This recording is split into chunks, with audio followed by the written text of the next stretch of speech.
नवरंगपुर ठारे 13th battalion Odisha summer शिक्षार्थी बाहिनी पक्षरु ग्रीष्मकालीन शिविर आरंभ होइछि। ए 10 दिनिया प्रशिक्षण शिविर रे 450 जन एनसीसी कैडेट जोग दैछन्ति। नवरंगपुर, रायगड़ा, कोरापुट और कलाहांडी जिलार बालक विभाग एनसीसी कैडेट माने एही शिविर रे अंशग्रहण करिसन्ति।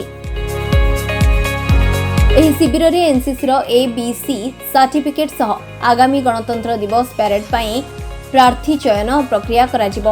ए 10 दिनिया प्रशिक्षण शिविर रे कैडेट माने फायरिंग, मैप रीडिंग प्रशिक्षण प्रदान कराजिबो। ए शिविर रे विभिन्न वर्गर नेतृत्व गुण सहित संगठित तालीम प्राप्त युवा बाहिनी सृष्टि करिबा सह सशस्त्र बाहिनी रे कैरियर नेबाकू युवक मानकू उत्साहित करिबा पई एक उपयुक्त परिवेश जोगाइबा परे गुरुत्व प्रदान करा जायछि।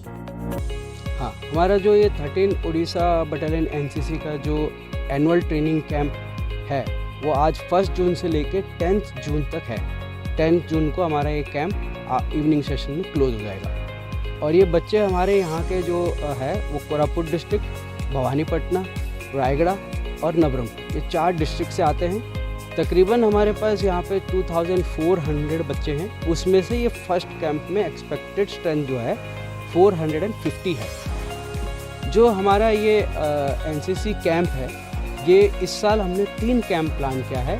Annual training camp 1, annual training camp 2 और एनुअल ट्रेनिंग कैंप 3। उसमें हमारा जो मेन मोटिव है कि जो ट्रेनिंग हमने इनको बाकी टाइम पे दिया है, जैसे field craft and battle craft, map reading, drill, बाकी और जो हमारे फायरिंग और कल्चरल एक्टिविटीज़ है, उसको फर्दर रिफाइन किया जाएगा और एक कंट्रोल्ड एनवायरनमेंट में इनको 10 दिन तक लगातार इनको ट्रेनिंग करके अच्छे इनको ट्रेनिंग देके आगे बढ़ाया जाएगा। इनके बच्चों के ऑथराइज्ड सर्टिफिकेट्स है, उसमें जो है ए, बी और सी सर्टिफिकेट्स है। ये हम इसी कैंप और इसके अलावा जो हम पूरे साल भर ट्रेनिंग करते हैं, इसका शेड्यूल हमको ग्रुप हेडक्वार्टर बरहमपुर से आता है और उसी के हिसाब से हम लोग इसको ऑर्गेनाइज करते हैं सर्टिफिकेट। कैडेट मानक मध्यरे उपयुक्त चरित्र गठन, अनुशासन, नेतृत्व, धर्मनिरपेक्ष दृष्टिकोण, दुस्साहसिक एवं निस्वार्थपर सेवार आदर्श विकास करी मानव संबल सृष्टि करिबा, जीवन समस्त पदक्षेप रे नेतृत्व नेबा एवं जातिर सेवा पई प्रेरित हेबा संपर्क रे तालीम प्रदान करा जाउछि।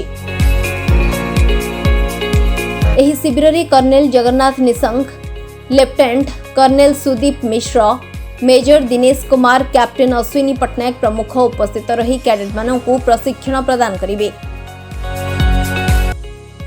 ए और बी सर्टिफिकेट के बेसिस पे ही आपको सी सर्टिफिकेट मिलता है। जब तक आपके पास ए और बी सर्टिफिकेट नहीं होता तब तक आपको सी सर्टिफिकेट नहीं मिलता है। तो और फाइनल जो है वो सी सर्टिफिकेट है। सी सर्टिफिकेट के बेसिस पे आपके कई एंट्रीज जो हैं डायरेक्ट एंट्रीज कहलाते हैं, वो होते हैं। लाइक अगर आप सी सर्टिफिकेट हैं तो आप directly without giving a UPSC written exam आप डायरेक्टली एसएसबी के लिए क्वालिफाइड हो जाते हैं। तो you can appear for directly SSB officers selection के लिए आप डायरेक्टली सी सर्टिफिकेट होल्डर जा सकता है। इसके अलावा जो बच्चा अपने आप को उस लेवल तक नहीं पहुंचा सकता कि ऑफिसर कैडर में नहीं पहुंच पाता, उनके लिए अगर वो सी सर्टिफिकेट होल्डर है तो उसको सिर्फ अपना फिजिकल टेस्ट देना होता है और मेडिकल कराना होता है और he can join the army as jawans के तौर पे।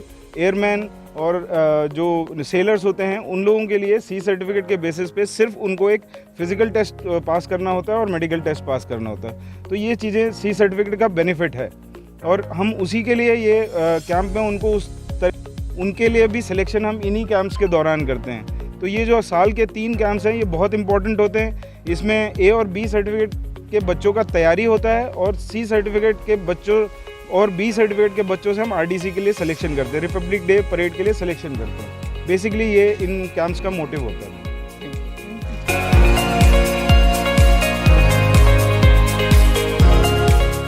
नवरंगपुर प्रशांत कुमार साहू की रिपोर्ट, ओडिशा हालचाल।